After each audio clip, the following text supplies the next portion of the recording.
Hello, this is Jeff of Talflater Melson. Just a reminder, we don't use any of that ridiculous AI. Look at that.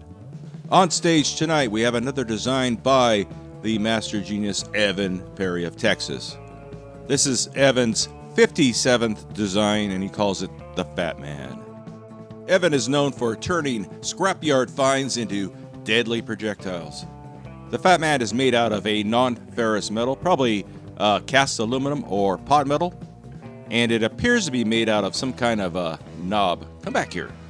The Fat Man incorporates the classic Diabolo shape, kind of like an air rifle pellet, and we can see that the center of gravity tends to be towards the nose, so we have good balance. The projectile looks quite promising for supersonic flight, as seen in our water drop test. Here we see a cutaway of all the components used in today's test, including a support penny. And wrapped around the Fat Man is a two-piece discarding sabot. Sabot. Let's head out to the test range and see how the Fat Man performs. Okay, we're out at the test range.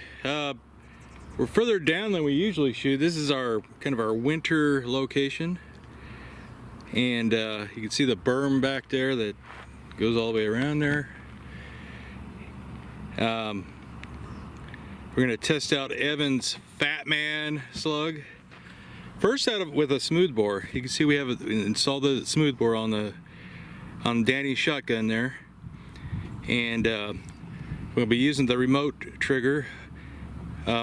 Now Brian from Cincinnati, he sent me a much longer cable, and I put that thing on there and I was testing it out today, making some adjustments, and the little cable end yanked off of it, so it must have been a defective cable there. The cable that's on there is about 5 feet long or something, and the other one was like 10 feet long. So luckily I was testing it out right before I came out here, and it just bonk, plop, it just came off. So luckily it didn't happen mid-shoot out here, otherwise it would have been kind of screwed. So anyway, we're 21 yards away, and see how the Fat Man, kind of a Diabolo shape projectile that is rigid, made out of a pot metal or something like that, aluminum or some kind of metal, hard alloy. See how it does at 21 yards. See, we're aiming right at that sticker there. Shot number one. Engage. Engage.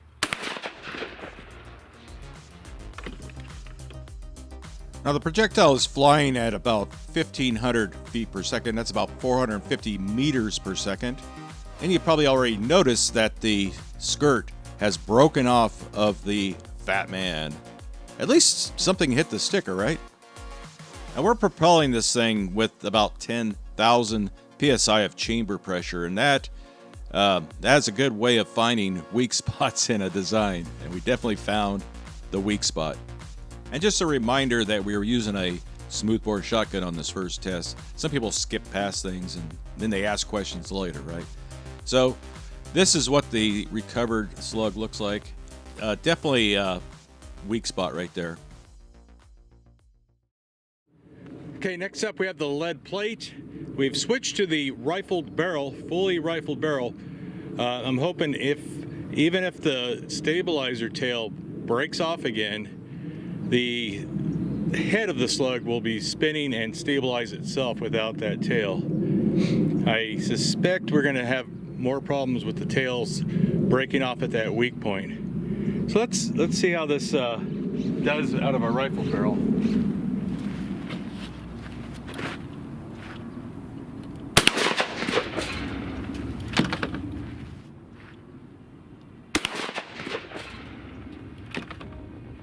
Now that we're using full rifling, we got a great spin on it. No sign of the tail breaking off like we did on that first shot. And it's definitely looking a lot more promising for the Fat Man on test number 2. And in this shot, we could actually see the penny flipping and flopping its way downrange. So I shot a little low and to the left of where I was aiming, and but a respectable hit. Pretty good crater there. That's still 1 ounce of mass going down range there, and you can see where the skirt of it broke off, but I think after impact, and it was just on the table. So not really much in the back, maybe right there. Yeah, that's about where it hit there. That was last week's test there with Nick's triple 300 blackout slug. Okay, next up, Brian from Northern California steel, mild steel plate. I should correct myself there. 3/8 inch thick or 10 millimeters. I don't think these will penetrate it, but it might leave a nice dent, and we'll be able to see if we have decent accuracy. Here we go. Here we go. Another nice flying, very stable shot there. That's what we like. After that first shot with the tail breaking off, I was a little nervous about the rest of these tests, but this is looking pretty promising. As you can see, it hit dead center in the plate, left a little tiny pock mark there. Lots of just vaporized, and the metal in there, that zinc, whatever, almost plated it. I wish I could say I was aiming at that center. I was aiming up here. So again, a little bit low and to the left. Next up, we have the Ballistic melon. Now, since the others, we've seen him go low and to the left a little bit, so I'm aiming a little bit high and to the right. Here we go.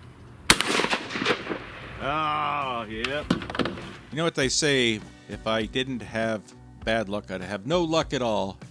Just barely missing the top of that thing. Dang it. Let's try it again.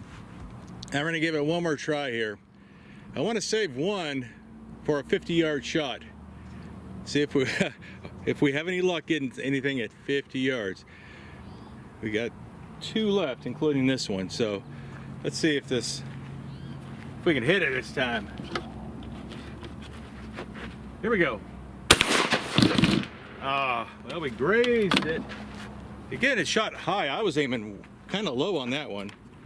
Here we go. Well, we grazed. In this shot, we can see it kind of bobbing around. It may not have gotten enough spin. It may have been just undersized a little bit and slipped in the sabot. It's kind of a fortunate shot because we're still able to see that the slug is stable in flight, more or less, using that Diablo shape. They will often bob along like that, self-correcting as they fly through the air without the spin. Yeah, put a hole in it. Even though it was a grazing shot, it still knocked a hole in it. Yeah, the flies are gonna like that one. They like that melon. I better put that way far away. Okay, now for the very optimistic 50-yard shot. And there's the dummy. Look at that berm back there. See, there's a berm. Very high berm. It looks little because it's so far away, but let's see. See if we can hit that dummy at all. Oh, that one shot really low. I saw it splash right in front of it.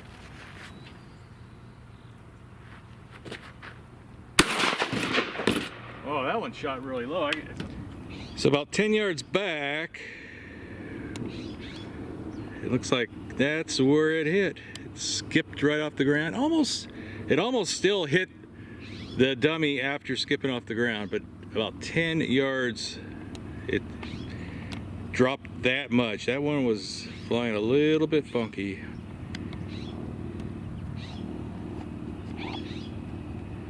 I am not pleased. With the high-speed camera footage, we could see exactly what happened there. It just barely missed the dummy even after skipping off the ground.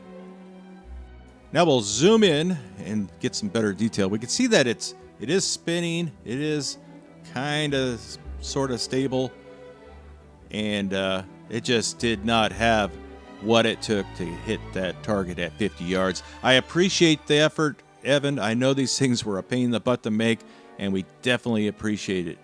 Thanks for watching. We'll see you next time. And this is just a reminder, over on Patreon, if you are a Patreon supporter, be sure to enter the Towel Fledermaus collectible sticker giveaway. 5 stickers this month, including the Danny sticker made by a viewer named Hank. That's who designed it. A tribute to our friend Danny. So go over to Patreon and enter that contest. We need your support over there because I'm trying to save up for a new camera.